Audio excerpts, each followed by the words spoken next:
Bonjour à tous, dans cette vidéo consacrée à la signalisation cellulaire, nous allons voir une voie de signalisation particulière, il s'agit de la voie de signalisation HER2. Alors, HER2 sont des récepteurs transmembranaires exprimés à la surface de nombreuses cellules qui ont une activité tyrosine kinase. Ces récepteurs sont organisés en dimères et l'abréviation HER correspond à Human EGFR Receptor. EGFR qui sont des récepteurs à facteur de croissance épidermale.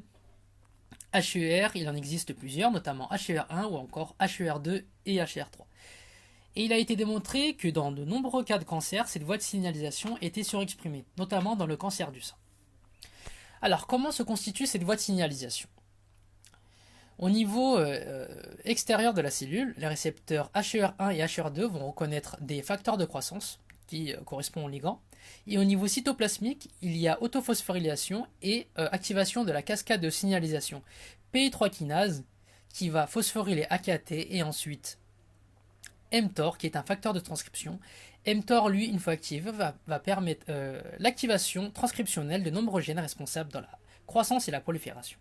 En parallèle, une autre voie de signalisation est activée, la voie SOS, RAF, MEC et MAP kinase. MAP kinase, qui est également un facteur de transcription, va lui permettre l'activation transcriptionnelle de gènes responsables de la croissance et la prolifération.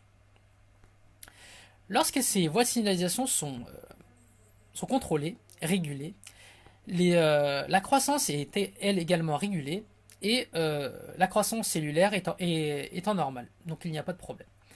Mais dans le cas de cancer, dans le cas de surexpression de cette voie de signalisation, il y a croissance anormale et prolifération anormale des cellules, et du coup va entraîner la formation de tumeurs, notamment dans le cas du cancer du sein et de métastases.